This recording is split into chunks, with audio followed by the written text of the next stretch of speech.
মনোযোগ দেন। ফাতে বলার স্বামী গো, এই দুনিয়াতে কেউ থাকার জন্য আসে নাই, সবাইকে যাইতে হবে। আমি আজকে গভীর রাত্রে মৃত্যুবরণ করব, আর আপনি এইভাবে যদি দুর্বল হয়ে যান তাহলে আমার তিনটা চাওয়া কে পুরা করবে?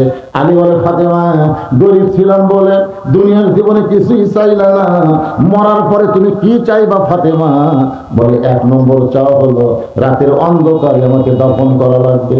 দুই নম্বর চাওয়া হলো আমার কবর যেই ব্যক্তি খুঁড়বে, আপনি হয়তো খুঁড়তে পারবেন না, যে আমার কবর খুঁড়বে তাকে বলে দিবেন আমার কবরের খবর যেন কেউ দুনিয়ার না জানে, আমার কোনো জানাজার ব্যবস্থা করবেন না, আমার লাশটা খাটনিকে তুলবেন না। ও গো স্বামী, এই তিনটা চাওয়া যদি আমার পুরা করতে পারেন, আমি ফাতেমা মরার আগেই ধন্য জীবন নিয়ে পরপারে চলে যাব।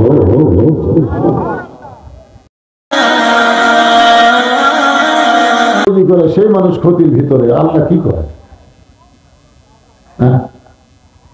আদর করে মানুষ আল্লাহ বানায়া কেমনি দিবেন ক্ষতির মধ্যে ফেলিয়া।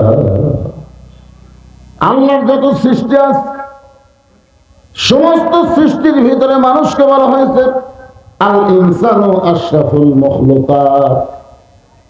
মানুষ হচ্ছে সৃষ্টির ভিতরে সবচেয়ে কি শ্রেষ্ঠ। দেখেন, এই মানুষ সম্পর্কে কথা বলার আগে আল্লাহ চারটা শপথ করছেন। কোন সৃষ্টি সম্পর্কে আল্লাহ এত শপথ করেনি, কিন্তু মানুষ সম্পর্কে তিন একটা, জাইতুন দুইটা, অতুরি সিনিন তিনটা। 4 নম্বর শপথ হচ্ছে ওয়াহাজাল বালাদিল আমিন। চারটা শপথ করে আল্লাহ বলতেছেন লাকাদ খালাকনাল ইনসানা ফি আহসানি তাকবীর। আল্লাহ বললেন ইবলিস, আমি নিজে আদমকে তৈরি করলাম, সে আদমের সেজদা করলি না কেন? ইবলিস বলতেছে আল্লাহ, যে মাথা আপনাকে সেজদা করছে এই মাথা আপনি ছাড়া অন্য কাউকে সেজদা করবি না। দেখেন, ইবলিস কিন্তু খুব ভালো কথা কইছে, ঠিক না? ভালো কথা বলেনি? যে কপাল আপনাকে সেজদা দিছে এই কপাল আপনি ছাড়া অন্য কাউরে সেজদা দিবে না। আল্লাহ কয় তোর মুখের কথা ভালো, কিন্তু তোর মন খারাপ। ইল্লা ইবলিস আবা ওয়াস্তাকবার। আল্লাহ তাকে দেখে ওর ভিতরে খালি অহংকার। আমরা তো সাধারণ মানুষকে মুখের কথাই শুনি, ভিতরের খবর আমরা জানি? ভিতরের খবর জানে কে? আল্লাহ ছাড়া কেউ জানে না। হাসি না এইরকম করে আমাদের বিপদ ফেলে দিবে, আমরা জানি? কত সুন্দর কথা। আমার বাপ আমার ছোট্ট একটা ভাই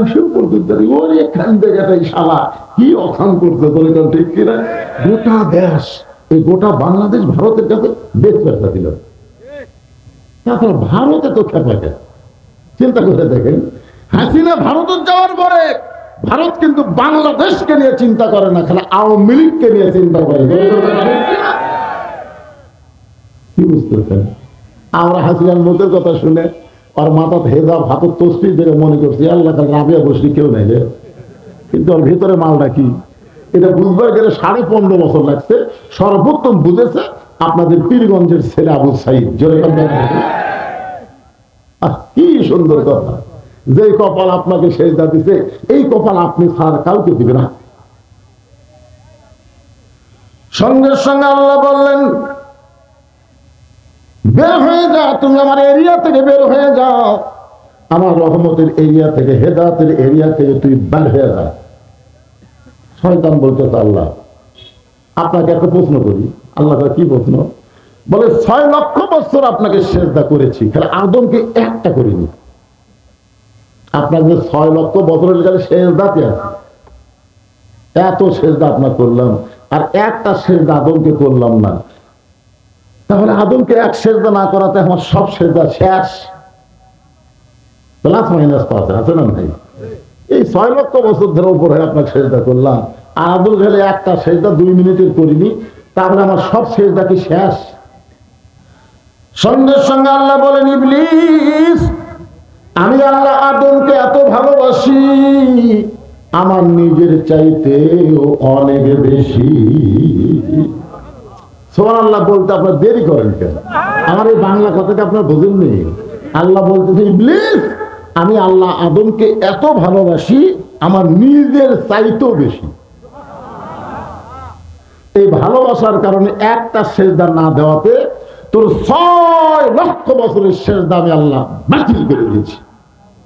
তাহলে আদমকে এক সেজদা আর আল্লাহ 6 লক্ষ বছরের সেজদা তুলেইনি। কত বড় মারাত্মক কথা। আর সেই মানুষকে আল্লাহ বলতেছেন নিশ্চয় মানুষগুলো ক্ষতির ভিতরে। তাহলে আল্লাহ করলো কি আর করলো কি, একটু চিন্তা করার দরকার আছে না নাই? এখন ছেলে ব্যবসা করতেছে, বাড়িতে এসে বলে তুই যে ব্যবসা করতেছিস তো লাভ হবে। ছেলে ভাই আমি যত মানুষের কাছে যাই সবাই ব্যবসা লাভ হবে, করে ভালো ব্যবসা। আমার বাপ হাত দেখতে পারে না, বাড়িতে তুই যে ব্যবসা করতেছিস তো লাভ হবে। ছেলে কয় সবাই কয় লাভ হবে, আর বাপ কয় লাভ হবে না। বাপ কিন্তু লাভ হবে না তা কয়, তোর কি লাভ হবে? কারণ বর্তমানে বাংলাদেশে যে পরিবেশ চলতেছে, যারা ব্যবসা করতেছে তারা ধরা খাচ্ছে। তখন ছেলের কি উচিত? বাবার কাছে বসা দরকার। আব্বা সবাই বলতেছে লাভ হবে, কিন্তু আপনি বিশ্বাস করতেছেন না, কারণ কি? বলে সময় ভালো না। যে সময় দোয়া দরুদ দেয় বাচ্চার কান্না থামে না, মোবাইল চালু করে কান্না থামানো লাগে। ধরে কোন কথা ঠিক করে কথা কন না কেন ভাই? মোবাইল ছাড়া ভাত খায় না। সেই সময় দোয়ার দরজার চলতেছে, ফুফাতে কাম হচ্ছে না, তো কান্দন বন্ধ করবেন, মোবাইল চালু করে দেন, ওই কান্দি না। এই সময় ব্যবসার তো লাভ হবে।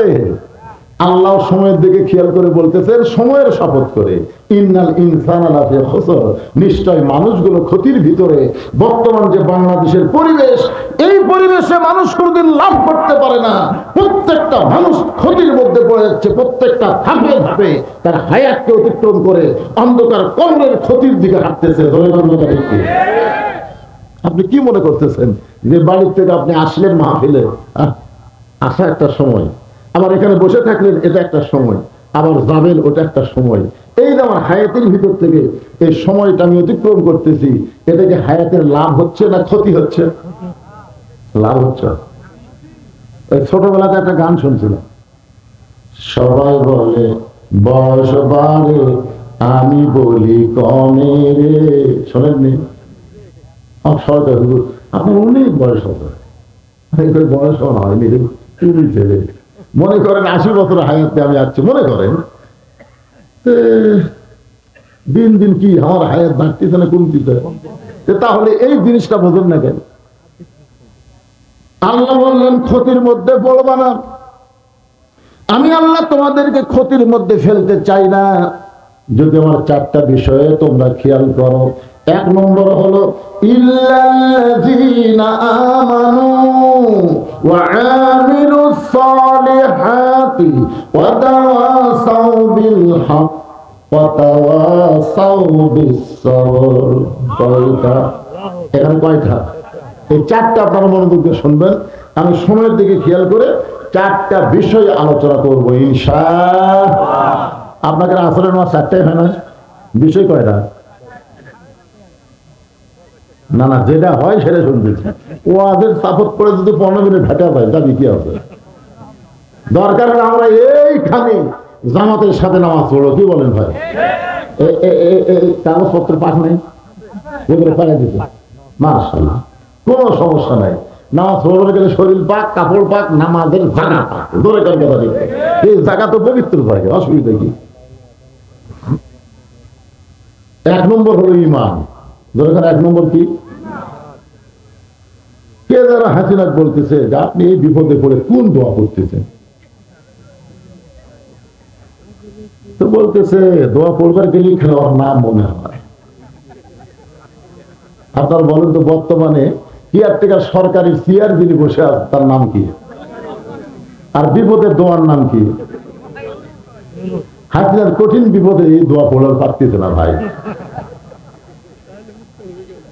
এই খুব খেয়াল করেন। 1 নম্বর হলো ঈমান, ঈমান, ঈমান। আমার দয়াল বাবার দরবারেতে কেউ ফিরে না খালি হাতে। আপনারা বলেন এই লোকটা যে গজল গাইছে আর ইমান আছে? কি বলতেছে? দয়ার আল্লাহ না বলে দয়াল বাবা বলতেছে। আল্লাহর ধন্য বেড়ে দিয়া আল্লাহ আছে গায়েব হইয়া, নবীর ধন খাজানিয়া শুয়ে আছে আজমিরে, কেউ ফিরে না খালি হাতে খাজারে তোর দরবারে। আপনার বলেন তো, কেউ ফিরে না খালি হাতে খাজা তোমার দরবারে, এই গান যাই গাইছে এর ইমান আছে?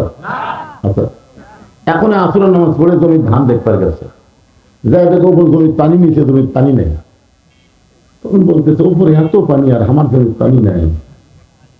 চারিদিকে তাকাচ্ছে, কেউ নেই।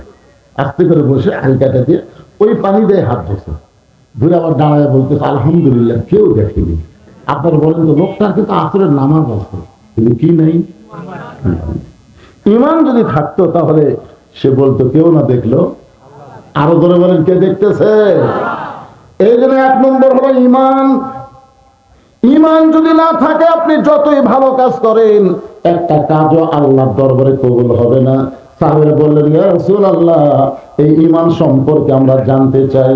আল্লাহর নবী বললেন, ইকরার বিল লিসান, তাসদীক বিল জানান, আমল বিল আরকান, এর নাম হলো ঈমান। 1 নম্বর হলো ইকরার বিল লিসান, জবানে বলা লাগবে লা ইলাহা ইল্লাল্লাহ। জবানে বলা খুবই সহজ, কারণ আমার এলাকার ওখানে হিন্দুরা প্রথম যুদ্ধের সময়, আগে আমরা একটা যুদ্ধ বলতাম, এখন কয় যুদ্ধ? 2টা। প্রথম যে যুদ্ধ শুরু হয়েছিল ওই সময় পাকিস্তান আর্মিকে দেখলে হিন্দুরা বলতো লা ইলাহা ইল্লাল্লাহ, লা ইলাহা ইল্লাল্লাহ। মুসলমান এত জিকির করেনি, 9 মাস হিন্দুরা যা জিকির করছে। তার এক হিন্দু সম্পর্কে আমার দাদা করে ডাকতাম, ও বলতেছে মুসলমানের কলমার দাম আছে রে। আমি বললাম, দাদা আপনি হিন্দু মানুষ কেমন বলবেন? যুদ্ধের শুরু বুঝি ভাই, এই কলমা মুখে থাকার কারণে আর্মির গুলির থেকে আমরা বাঁচে গেছি। দেখছেন, কলমা মুখে থাকার কারণে আর্মির গুলির থেকে বাঁচে গেছি। আমি তখন বললাম, দাদা কলমা শুধু মুখে না রেখে যদি কলিজার মধ্যে জায়গা দিতেন, আল্লাহ জাহান্নামের আগুন থেকে আপনাদের বাঁচায় দিত। তাহলে মুখে কলেমা খুব সহজ, কিন্তু এই জায়গা তাসদিক বিল জানান, এই জায়গা কলেমা সেট করা খুবই কঠিন। যখন কলিজার মধ্যে কলেমার জায়গা হবে, ওই মানুষের কাছে জীবনের চাইতে ইমানের গুরুত্ব বেশি হবে। এখন আপনারা বলেন তো, জীবন বাঁচান ফরজ না ইমান বাঁচান ফরজ? না, সবাইকে বলা লাগবে। আচ্ছা, মাইকের সামনে কি আপনাদের সমস্যা হচ্ছে? শোনা যাচ্ছে তো ঠিক মতো? আলহামদুলিল্লাহ। না, বাইরে দিলে খালি ভম ভম করবো, মানে সাউন্ডটা এমন দেওয়া দরকার যে আমার কানত সাউন্ড আসতেছে, কোথা থেকে আসতেছে আল্লাহ জানে, তাহলে বম বম করতেছে, কিন্তু আপনারা ঠিক মতো শুনতে, আপনার শুনলেই হলো। প্রথম যখন খুতবা দিলাম তখন মাইকটা এখানে 1 ছিল, 1 নম্বর। খুতবাও শেষ দিতে করছে আল্লাহ ভালো জানে। হ্যাঁ, যারা আসতেছেন আসার সাথে সাথে একটু চাপে বসবেন ভাই, দিনের মাহফিল তো, মাহফিল শেষ হওয়া পর্যন্ত মানুষ আসতেই থাকবে। এই জন্য আপনারা একটু জমে জমে বসবেন। এই সাইডে একটু ফাঁকা ফোঁকা আছে, ফাঁকা জায়গাটা সামনে পুরা করে, পিছনে ফাঁকা থাক, সমস্যা নেই। একটু জিজ্ঞেস করেন লা ইলাহা ইল্লাল্লাহ,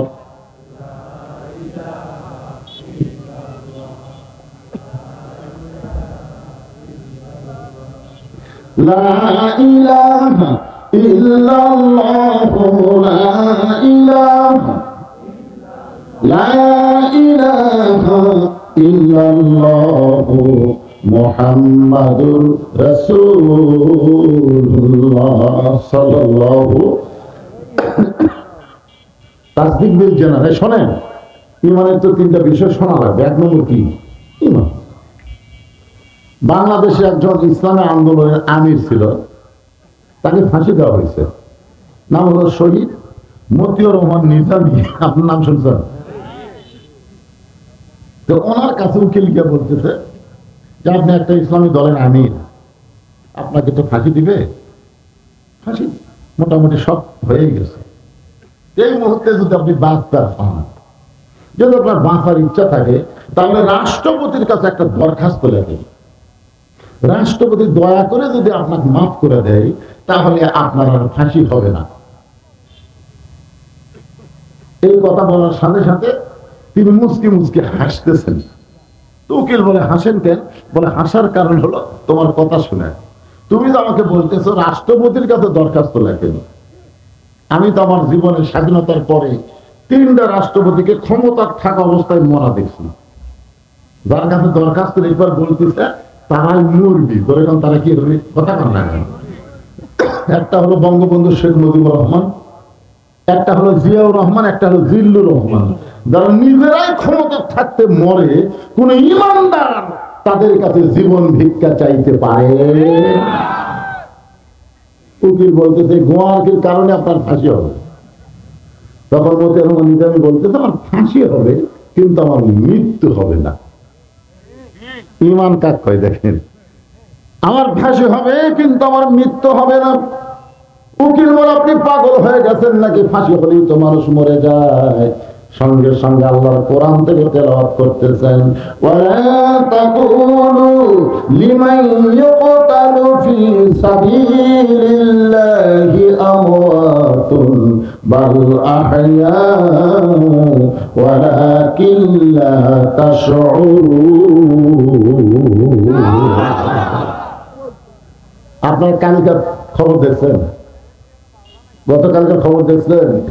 মতিয়ার রহমান নিজামীকে যে মিথ্যা মামলায় ফাঁসি দেওয়া হয়েছে সেই মামলাটা গতকাল খারিজ হয়ে গেছে, অথচ তার কোন দোষ নাই।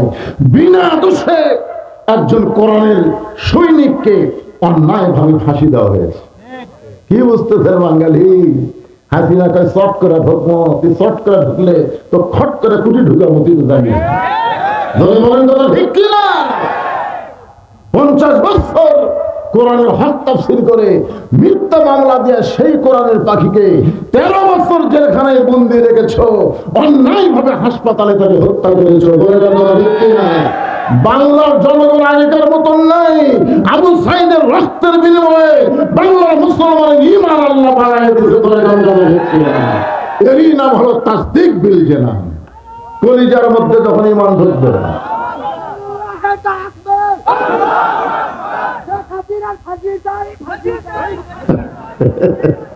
শেখ হাসিনার ফাঁসি, ফাঁসি তো আরাম, আরামের কোনো কাম হবে না। সাইজ মতো জায়গা মতো মার দেওয়া লাগবে। ধরে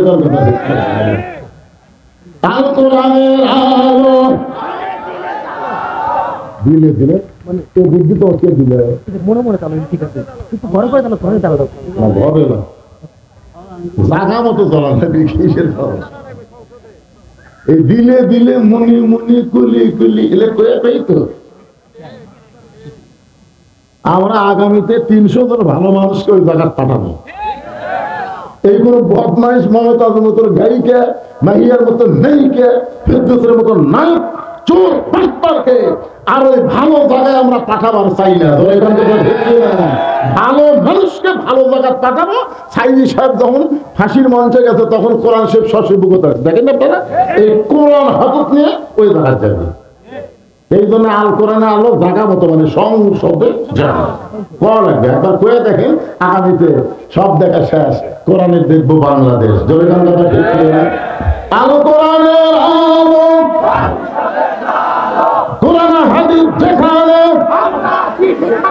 দুনিয়ার মুসলমান লিল্লাহি তাকবীর।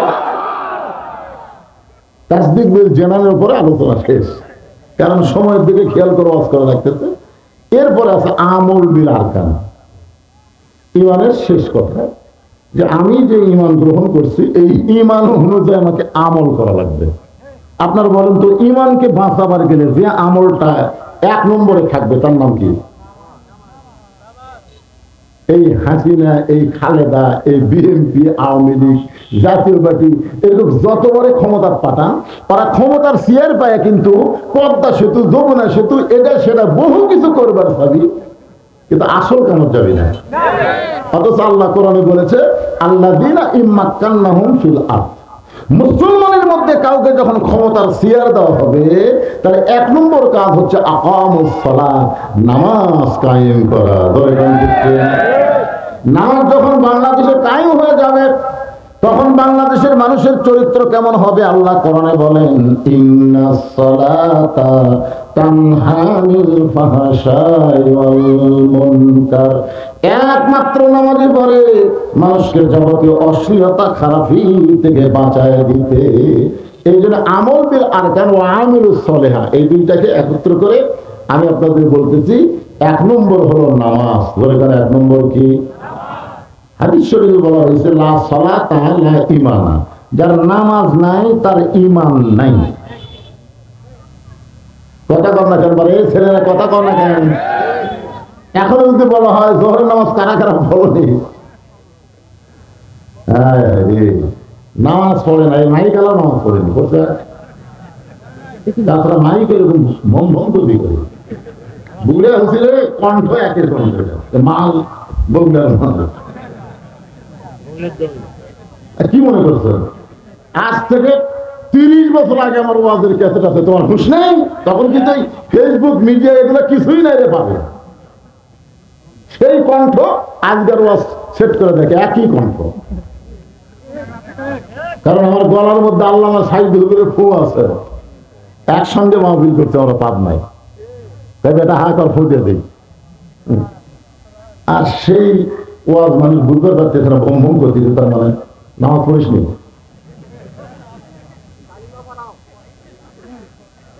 লা সালাতা লা ঈমানা, যার নামাজ নাই তার ঈমান নাই। এই জন্য কোরআনের দলকে ক্ষমতায় দেওয়া লাগবে। ক্ষমতায় বসার সাথে সাথে নামাজ কায়েমের আন্দোলন শুরু হয়ে যাবে। লা সালাতা লা দীনা, যার নামাজ নাই তার দিন নাই, ধর্ম নাই। বাইনাল আবদি ওয়াল কুফরি তারকুস সালাত, বান্দার কাফের মধ্যে পৃথক করার জিনিসটার নামই হলো নামাজ। যারা নামাজ পড়বে তারা আল্লাহর বান্দা, আর যারা পড়বে না তারা হলো কাফের। আমি যেই বলবো বেনামাজি, আপনার সকলে ধরে সেটা বলবেন কাফের। বেনামাজি না হলো না, না যারা পড়েন তারাও কখন, কি অসুবিধা? এটা কি আপনার কথা না নবীর কথা?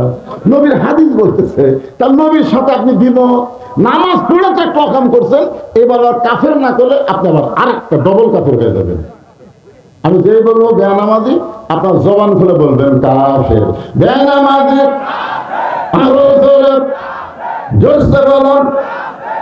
অনেকেই হয়তো বলবেন, হুজুর আমি না হয় 5 ওয়াক্ত পড়ি না, তাই বলি আমি জুম্মা পড়ি না। হাসরের ময়দানে আল্লাহ রহমানুর রহিম, লা তাকনাতু মির রাহমাতিল্লাহ, ইন্নাল্লাহা ইয়াগফিরু যুনুবা জামিয়া ইন্নাহু হুয়াল গফুরুর রহিম। এই আয়াতের ওসিলায় আল্লাহ হাসরের ময়দানে যারা 5 ওয়াক্ত পড়েনি, খালি জুমার নামাজ পড়ছে, এদেরকে আল্লাহ বলবে তোর খুব জান্নাত দিয়ে দিবেন। দেখছেন, খুশি হয়ে জান্নাতের কাছে যাবে এক দৌড়ে, এর মধ্যে কোনো দম নেবে না। মনে করেন বাংলাদেশে এখান থেকে চিটাগাং জাতীয় যে রাস্তা, তার চাইতে বেশি, এক দৌড়ে যাবে, কোনো টাকা থাকে নেই। জান্নাতের দরজা যায় দেখবে বিশাল একটা তালা। এটা আল্লাহ আপনি আমাদের জান্নাত দিলেন, তো তালা কেন? আল্লাহকে খুঁজে দেখ চাবি আছে, তখন আমরা পকেট হাতে দেখি একটা চাবি আছে 13 তালা। বলে কোন কি চাবি? 13 তালা। তালার মধ্যে ঢোকে দিকে ঘরে না, ঢোকে দিকে ঘরে। আল্লাহ চাবি তো পেলাম, ঢুকলেও ঠিকই তো ঘরে না কেন? আল্লাহ বলতে পাগলা, তালার মধ্যে 5টা দাগ আছে, তোর চাবির মধ্যে 5টা দাগ থাকা লাগবে, দাগে দাগে মিল হবে, কুট্টুস করে খুলে দেবে।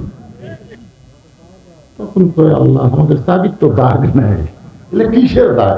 আল্লাহ বলতেছে 5 ওয়াক্ত নামাজের দাগ, ফজর, যোহর, আসর, মাগরিব, এশা। তালার মধ্যে 5টা দাগ আর চাবির মধ্যে 5টা দাগ, এটা মিলে যাবে, ফুট্টুস করে খুলে দেবে। আমাদের তো দাগ নাই। তখন আল্লাহ বলবেন তোরা জান্নাত দেখবার পাচ্ছ, কিন্তু জান্নাতে ঢুকতে পারবি না।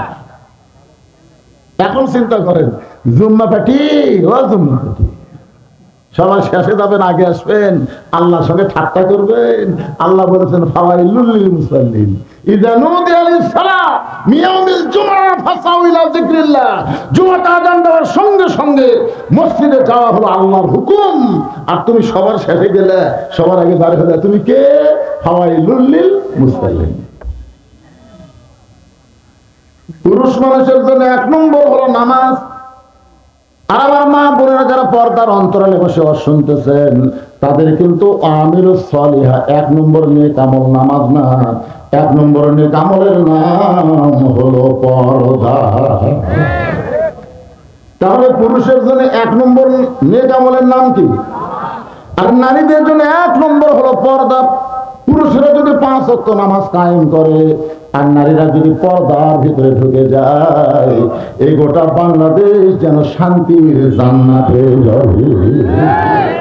আমাদের ছেলেরা যে 4G 5G মোবাইল নিয়ে সবসময় রাস্তা ধরে, কারণ কি মনে করতেছেন? কারণ আছে না নাই? আমার মা বোনের যারা পর্দার অন্তরে বসে আছেন শোনেন, ওয়ামিলুস সালিহাত, পুরুষের জন্য নামাজের কথা বললাম, আর আপনাদের জন্য আল্লাহ কোরআনে বলেছেন নারীরা ঘরের মধ্যে থাকবে, ঘরের বাহির হতে পারবে না। ওয়াসাইনাল ওয়াকরনা ফি বুয়ুতিকুন্না ওয়ালা তাবাররাজনা তাবাররুজাল জাহিলিয়াতিল উলা। আল্লাহু আকবার। মেয়েদের পর্দাটা কেমন? আমার মায়েরা যারা বসে আছেন পর্দার অন্তরে একটু মনোযোগ দিয়ে শোনেন। গভীর রাত্রে নবীর কন্যা ফাতেমা তার স্বামী আলীকে বুকের মধ্যে জড়ায় ধরে বলে, স্বামী গো, আপনি শুনলে খুশি হবেন, আল্লাহ তাআলা আমার দোয়া কবুল করেছে। আলী বলতেছে, আমি তো খুশি, কিন্তু তোমার চোখের মধ্যে পানি দেখতে পাই। খুশির খবর দিচ্ছ, আল্লাহ তোমার দোয়া কবুল করেছে, কিন্তু তোমার চোখের মধ্যে পানি, কারণ কি? ফাতেমা বলে, স্বামী গো, আল্লাহ কি দোয়া কবুল করেছে সেইটাকে আপনি শুনবেন না? আলী বলে, ফাতেমা তাহলে তুমি বলো আল্লাহ তোমার কি দোয়া কবুল করেছে? ফাতেমা বলতেছে, আল্লাহ পাক আমাকে পর্দার ভিতরে মৃত্যু দিবে। দেখছেন, মানুষ মরবার চায়, কারণ মরবার চায়। ফাতেমা বলতে, স্বামী গো, আল্লাহ তাআলা আমাকে পর্দার মধ্যে মৃত্যু দিবে। আলী মুচকি মুচকি হাসে। ফাতেমা বলে, হাসেন কেন? বলে, হাসার কারণ হলো যে সারা জীবন পর্দার মধ্যে থেকেছে, তার মৃত্যু তো পর্দার ভিতরেই হবে। আর আমাদের বাংলাদেশে সারা জীবন বেপর্দা, মরার পরে পর্দা। মেয়ে মানুষ ভোটার দাঁড়াচ্ছে, আপনার মাথা থাকে? আমার এলাকার মেম্বার হয়ে মেয়ে মানুষ যে মরদ পায় তার হাত ধরে চাপে ধরে কয়, আমাকে একটা ভোট দেওয়া লাগবে। সমস্ত পুরুষের হাত নাড়ে ভোট চাই। ওই যখন মরা যাবে, ওকে 5 কাপড় দিয়ে তার লাশটা পর্যন্ত খাটনি সহ ঢেকে দিবি। দয়গন্ধটা দিচ্ছি না, ফেরেশতারা বলবে, আল্লাহ এই মেয়ে মানুষ যখন জীবিত আসলো গোটা পাড়া ঘুরিছে, আর মরে যাওয়ার পরে ওর লাশটাও চাদর দিয়ে ঢাকছে। কারণ কি? বলতেছে ওই দেশের নামে বাংলাদেশ রে, ওই দেশে বাঁচতে মানে না, মরে গেলে পর্দা মানে। ফাতেমা বলতে, স্বামী গো, আল্লাহ তাআলা আমার পর্দার মধ্যে মৃত্যু কবুল করেছে, সেই মৃত্যুটা কবে হবে আপনি কি শুনবেন না? আলী বলে, ফাতেমা মরার খবর কেউ বলতে পারে না। ফাতেমা বলতেছে, আল্লাহ পাক আমাকে জানাইছে আজকে গভীর রাত্রে ফাতেমার মৃত্যু হবে। যেই মাত্র কইছে গভীর রাত্রে ফাতেমার মৃত্যু হবে, গাছের গোড়া কাটলে গাছটা যেমন পড়ে যায়, হযরত তেমনি পড়ে গেলেন ঘরের মাঝে। ফাতেমা স্বামীর মাথাটা উড়াতের উপরে নিয়ে মুচকি মুচকি হাসি আর বলে, স্বামী গো, এমন করে আপনি কাঁদবেন না, কারণ আসলে যাইতে হবে। এই দুনিয়া থাকার জায়গা না, সবাইকে একদিন না একদিন দুনিয়া থেকে যাওয়া লাগবে। বলে কথাটা ঠিক কি না? কি মনে করতেছেন? এই দুনিয়া থাকার জায়গা না হয়, যতই বিল্ডিং বাড়ি করেন, যতই 3 তলা 4 তলা 5 তলা বাড়ি করেন, আমরা কিন্তু যাওয়ার কথা বলি। দুনিয়াতে এসেছি আমরা, কিন্তু আল্লাহকে আগে বলেছি আমরা আসবো। আল্লাহ বলে তাহলে যা। আমরা কিন্তু যখন বলি, কেউ যদি কয় আসবো না, তাকে আল্লাহ পাঠাই না। যারা দুনিয়াতে এসে যাবার চায় না, তাদেরকে আল্লাহ দুনিয়াতে পাঠায়নি, আর যাদেরকে পাঠাইছে তার যাওয়ার কথা বলেই চলে যাচ্ছে। তা আপনি যাওয়ার কথা বলে আসে 5 তলা বানাচ্ছেন, আর বারবার ঘাড় কাট করে দেখতেছেন। কি দেখেন ভাই? কার 1 তলা ঘর বাইর করে দিতেছেন, 1 তলা 4 তলা হচ্ছে 5 তলা করবার চাই। দুই কান্দের দুই ফেরেশতারা, শয়তান তোর বাড়ি হলো নিচতলা, তুই 5 তলা দিকে কি করবি? তোর বাড়ি কয় তলা? 1 তলা কিন্তু না, নিচতলা বোঝেন। কিন্তু যেদিন ডাক পড়িবে কবর মাঝে যাইতে, জোগাড় কিছু করছো বন্ধু তার মাঝে বিছাইতে। একটু মনোযোগ দেন। হাতে বলার স্বামী গো, এই দুনিয়াতে কেউ থাকার জন্য আসে নাই, সবাইকে যাইতে হবে। আমি আজকে গভীর রাত্রে মৃত্যুবরণ করব, আর আপনি এইভাবে যদি দুর্বল হয়ে যান তাহলে আমার 3টা চাওয়া কে পুরা করবে? আলী বলে, ফাতেমা গরিব ছিলাম বলে দুনিয়ার জীবনে কিছুই চাইলা না, মরার পরে তুমি কি চাইবা ফাতেমা? বলে 1 নম্বর চাওয়া হলো রাতের অন্ধকারে আমাকে দাফন করা লাগবে। 2 নম্বর চাওয়া হলো আমার কবর যেই ব্যক্তি খুঁড়বে, আপনি হয়তো খুঁড়তে পারবেন না, যে আমার কবর খুঁড়বে তাকে বলে দিবেন আমার কবরের খবর যেন কেউ দুনিয়ার না জানে, আমার কোনো জানাজার ব্যবস্থা করবেন না, আমার লাশটা খাটনিকে তুলবেন না। ও গো স্বামী, এই 3টা চাওয়া যদি আমার পুরা করতে পারেন, আমি ফাতেমা মরার আগে ধন্য জীবন নিয়ে পরপারে চলে যাব। হযরত আলী গভীর রাত্রে আবু যার গিফারের জানলার কাছে গিয়ে কান্না শুরু করলেন। আবু যার গিফারের চমকে গেল, কে কান্দে? আমার জানলায় গভীর রাত্রে বের হয়ে দেখে আসাদুল্লাহ গালি হযরত আলী কান্দে। আলী ভাই, জীবনে বহু যুদ্ধ তোমার সঙ্গে করেছি, কোন যুদ্ধে তোমাকে পরাজিত হয়ে কাঁদতে দেখি নাই, আজকে তোমার জীবন এমন কি যুদ্ধ শুরু হলো এই গভীর রাত্রে আমার জানলার পাশে কাঁদতেছো? আলী বলতে, আবু যার একজন পর্দানিশী এই দুনিয়া থেকে রাতের বেলায় বিদায় নিবে, রাতের বেলায় স্ত্রী দাফন করা লাগবে, রাতের বেলায় তাকে দাফন করা লাগবে, যা যা একটা কবর কর।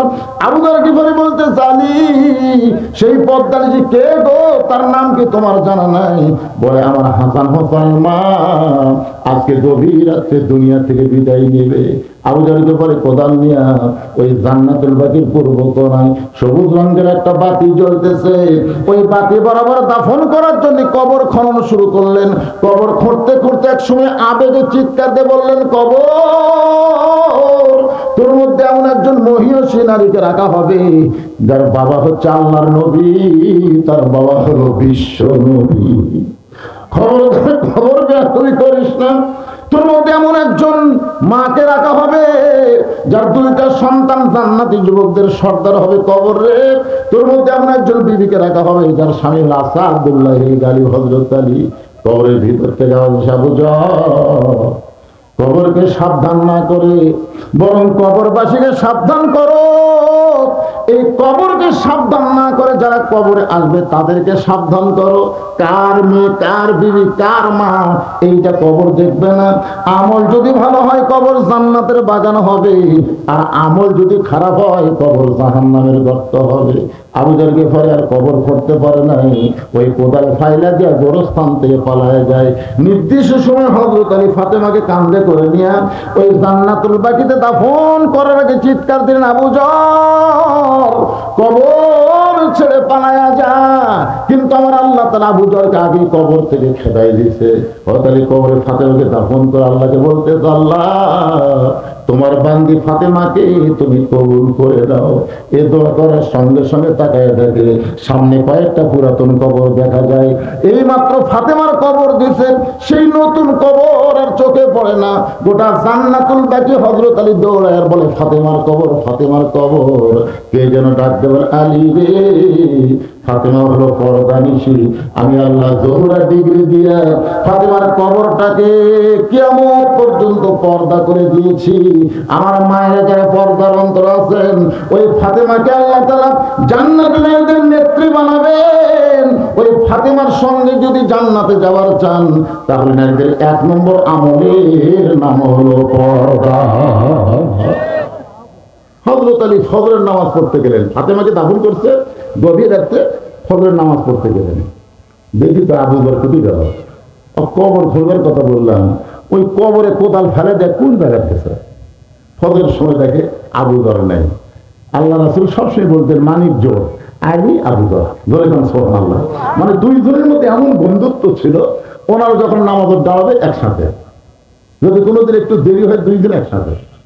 দেরি হলো একসাথে, আগে আসলো একসাথে। এই রাসূল বলতে মানিক জোর, আলী আর আবু যর, ধরে গেল সুবহানাল্লাহ। সেই আবু যরকে পরে ফজরের সময় নাই, কেউ জানে না দুনিয়া। আমার ফাতেমার কবর খুলল আবু যর, সে গেল কোথায়? জোহরের নামাজের সময় দেখ আবু যর নাই, আসরের নামাজের সময় দেখ আবু যর নাই। সমস্ত সাহাবীরা আলীর কাছে বলে, আলী রে, তোমার মানিক জোর আবু যর আজকে 2-3 দিন ধরে আমরা দেখি না, কিন্তু হযরত আলী বলবার চাই, বলতে পারে না। যে আমার ফাতেমার কবর গভীর রাত্রে খনন করতে গিয়ে আবু যর হারিয়ে গেল, আমি নিজেই খুঁজতেছি কিন্তু আবু যরকে পাচ্ছি না। 1 বছর চলে গেল, 2 বছর চলে গেল।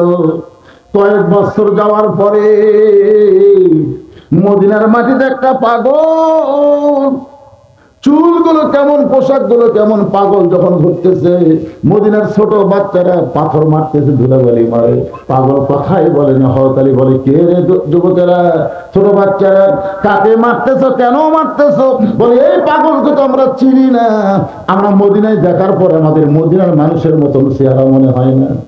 হযরত আলী কাছে তাকায় দেখে এই পাগল আর কেউ না, হাসান হোসেনের মায়ের কবর খন্ডে হযরত আবু যরকে বুকের মধ্যে নিয়ে বললেন, ভাই, গভীর রাত্রে তোর জানলার কাছে গিয়ে বলেছিলাম একটা পর্দা নিশি দুনিয়া থেকে বিদায় নিবে, রাতের বেলায় তার কবর খনন করা লাগবে। ওই যে কবর খনন করতে তুমি গেলে, আমি ফাতেমাকে দাফন করতে গিয়ে দেখি তুমি জান্নাতুল বাকির মধ্যে নাই। এত বছর তুমি কোথায় ছিলে? আমি আলী এত খোঁজা খুঁজেছি, বলো ভাই তুমি কোথায় ছিলে বলো। আমাদের কোনো কথাই বলে না। হযরত আলী জোর করে বুকের মধ্যে যখন চাপা দেয়, জবান খুলে বের হচ্ছে কবর, কবর, কবর, কবর। আলী বলতে, আবু যর কিসের কবর? আর হযরত আলী আবার আবু যরকে বুকের মধ্যে চাইপা ধরে বলে, আবু যর, ফাতেমার কবর খুঁড়তে গিয়ে তোর কি হলো? আবু যর বলতেছে, কবর, কবর। কয়েকবার কবর, কবর বলতে গিয়া হাত পা কাঁপতে কাঁপতে যখন পড়ে যায়, হযরত আলী উরাতের উপর আবু যরের মাথা নিয়ে কপালে একটা চুম্বন দিয়ে দেখে আবু যর দুনিয়াতে জীবিত নাই। চারিদিক থেকে সাহাবীরা এসে হযরত আলীকে ঘিরে ধরে বলতেছে, কোন পাগলকে কোলের মধ্যে নিয়া তুমি আলী চোখের পানি দিয়ে গাল ভিজায় দাও? আলী বলতে, সাহাবীরা রে, একটা লক্ষ্য করে দেখো, এইটা কোনো পাগল নয়, এটা হলো নবীর দামি সাহাবী আবু যর। সমস্ত সাহাবীরা বলতেছে, তাহলে পাগল ভেসে আপনার কোলের মধ্যে, বলে কবর, কবর, কবর বলতে বলতে দুনিয়া থেকে বিদায় নিয়েছে। আমরা যারা এখানে এসেছি ভাই, ও আমিলুস সালিহাত নেক আমল না করে কবরে গেলে আমাদের কত বিপদ হবে। এদের কবরে যখন যাইতেই হবে, কবরের পাথেও জোগাড় করে, যাদের একটু চোখের কোণায় পানি আসলো কবরের কথা শুনে, এই কবর আমাদের সকলে যাইতে হবে। এই দুনিয়ার 50,000 বছর অন্ধকার কবরে আমাদের থাকতে হবে। এই জন্যে খলিফা হারুনের দরবারে একটা পাগলা মাঝে মধ্যে আসতেন, হাসতেন কানতেন, হাসতেন কানতেন। উজির নবী বলে যাবো না, এই পাগলাকে রাজদরবারে ঢুকতে দিলে রাজদরবারের গুরুত্ব সৌন্দর্য নষ্ট হয়ে যাবে। খলিফা হারুন বলে, তাহলে কি করা লাগবে? বলে, একে ঘাড় ধাক্কা দিয়ে বার করে দেন, কান্দে হাসে। খলিফা হারুন দেখলেন পাগলকে জোর করলে বিপদ, কাছে ডেকে বললেন, কে ভাই? বাঙালি পাগলকে আমার আমার ভাই বললেন। বলে, ভাই বলার কারণ হলো তোমাকে একটা কাজ দেবো, তুমি কি করতে পারবা? পাগল হাসে, ভাই আমি একটা পাগল, আমার কি কাজ দেবেন? খলিফা হারুন বলেন, এই লাঠি তোমার দিলাম, তোমার চাইতে বোকা মানুষ যদি পাও তাহলে লাঠিটা দিয়ে দিও। পাগল লাঠি নিয়ে হাসতে চলে গেল। উনি নবী বললো, তা বলে কি হলো? বলে, দেখতে ইয়ার আসবে না, কারণ এর চাইতে বোকা মানুষও পাবি না, লাঠি দেওয়াও শেষ হবি না। ও আর আসে কয়েক বছর আসলে পাগল আর আসেনি। উনি নবী বলে, তা না, আপনার বুদ্ধি আছে। খলিফা হারুন বলে, বুদ্ধি না থাকলে কি আরো করা যায়? খলিফা হারুন যেদিন দুর্বল হয়ে অসুস্থ হয়ে বিছনাত পড়ে গেছে, ওই দিন পাগল লাঠি নিয়ে হাবি। খলিফা হারুন তার তোমার সাথে বোকা মানুষ এখনো পাওনি, লাঠি তোমার হাততে দেখতেছি। বাহরুল পাগল বলে, যাবো না, আজগা পাওয়া যাবে। আজকে ঘরের মধ্যে তুমি আর আমি কেউ তো নেই। দেখা যাক পাওয়া যায় কিনা। আপনি বলেন তো যাবো না। এই বাগদাদ শহর থেকে আপনি যদি মক্কা শহরে 10 দিনের জন্য যান, আপনি কেমনি যাবেন? হারুন বলতেছে বাগদাদ হলো আমার চীনা, মক্কা হলো আমার অচেনা।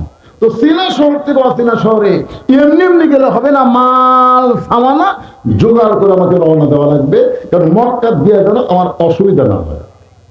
বাবুল পাগল বলে, দেখেন দুনিয়ার একটা শহর থেকে আর একটা শহরে 10 দিনের জন্য গেলে আপনি মাল সামানা জোগাড় করে রওনা দেবেন, ওখানে দেখা যায় আপনার বিপদ না হয়। তাহলে এখনই মৃত্যুর পরে বিশাল একটা আখিরাতের বিশাল জগতের সফর আপনার শুরু হবে।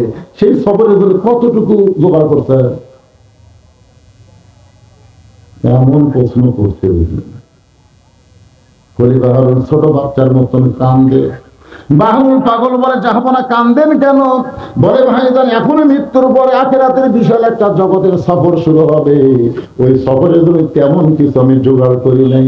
বাহুল পাগল বলে, তাহলে আপনার লাঠি আপনি নেন, আপনার লাঠি আপনি নেন। এই দুনিয়াতে আসার পরে মৃত্যুর সামনে জানে, এটা জানার পরেও যারা আখিরাতের সম্বল জোগাড় করে না, এরা হলো দুনিয়ার সবচাইতে বড় বোকা। ধরে কথা, আপনারা সকলে জানেন না যে আমাদের সামনে মৃত্যু আছে?